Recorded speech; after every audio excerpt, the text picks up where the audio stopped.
La planche de coque en stock, vendue 363 650 €, à gauche, et une vignette de Tintin et le Temple du Soleil, vendue 21 383 €. Heritage Auction, A.com droit d'auteur Hergé Moulinesart 2018 enchères. Parmi les 300 lots mis à l'encan ce week-end, une planche originale dessinée en 1957 par Hergé a raflé la mise lors de la première vente en ligne de bandes dessinées européennes Heritage Auction à Dallas.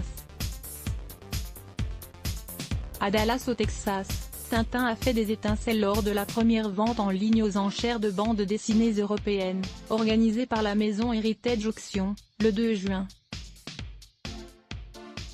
Parmi les quelques 300 lots proposés à la vente, une planche originale rarement montrée issue de l'album Coke en stock publié en 1958, s'est envolée à près de 363 650 €. Notre première vente d'art de BD européenne a attiré un large éventail d'enchérisseurs passionnés et actifs, surpassant largement notre estimation globale d'origine fixée à $1 million, a expliqué Jim Halperin, cofondateur de Heritage Auction. Notre enchère a atteint les 87% de lots vendus alors que ce genre de vente se stabilise autour de 70%. Nous sommes très satisfaits de ce début. Lire aussi, Astro Boy, le petit robot s'envole aux enchères pour 5 fois son estimation. C'est la planche 58 de l'album Coke en stock, 19e aventure de Tintin et Milou dessinée par Hergé qui tirait la couverture à elle. Publiée dans le journal de Tintin en date du 4 décembre 1957, cette aventure en forme de synthèse rétrospective de l'œuvre, met en scène Tintin et Haddock dans une sorte de comédie humaine balsacienne. Mais ne nous y trompons pas, il y a aussi du James Bond dans cette aventure en forme de grand film d'action hollywoodien, où les rebondissements sont incessants. La planche 58 est un modèle du genre en termes d'action et de conception graphique avec ses 12 cases de taille inégale. Hergé s'amuse à verticaliser l'action, puis à l'horizontaliser. Heritage Auction, A.com droit d'auteur Hergé Moulinesart 2018 dans Coke en stock, Tintin commence par enquêter sur une affaire louche de commerce d'avions de guerre ainsi que sur un trafic d'esclaves en route pour la Mecque. Dans le jargon des esclavagistes, on appelle cela avoir du coke en stock. Un modèle du genre. La planche 58 est un modèle du genre en termes d'action et de conception graphique avec ses 12 cases de taille inégale. Hergé s'amuse à verticaliser l'action, puis à l'horizontaliser. Un plongeur espion veut coller une mine sur la coque du navire de Tintin. Inopinément, Haddock décide de jeter l'ancre. L'immense masse d'acier cogne l'homme-grenouille, qui lâche sa mine sous-marine.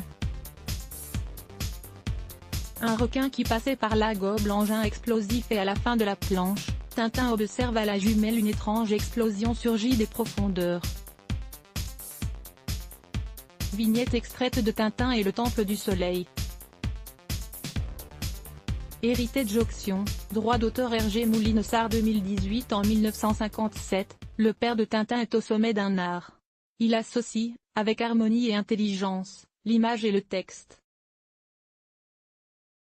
Dans cet ensemble de vignettes où le tragique côtoie le comique, l'artiste gratifie le lecteur d'une succession d'instantanés qui fonctionnent comme autant de mouvements de caméra. Avec beaucoup d'ingéniosité, Hergé aménage les espaces en fonction de ce que l'on y trouve. Les 2 grands rectangles à la verticale jouxtent 3 autres cases à l'horizontale. D'un côté, la verticalité de l'encre qui descend suggère son poids extrême. De l'autre, les 3 cases horizontales dédiées au requin à valeur, décrivent son itinéraire titubant, d'une manière presque burlesque. Une planche de Corto Maltese adjugée à près de 364 000 €, cette planche originale n'atteint bien sûr pas les 2,6 millions € de la double page de garde dessinée en 1937, acquise en 2015 chez Art Curial, qui reste le record absolu pour Hergé. D'autres vignettes originales de la main d'Hergé ont trouvé preneur lors de cette vente, comme cette case extraite de Tintin et le Temple du Soleil, vendue à 21 383 €. La vente a également permis de vendre une planche originale de Corto Maltese, tirée de l'album Les Éthiopiques, 1978, dessinée par le grand maître italien Ugo Pratt.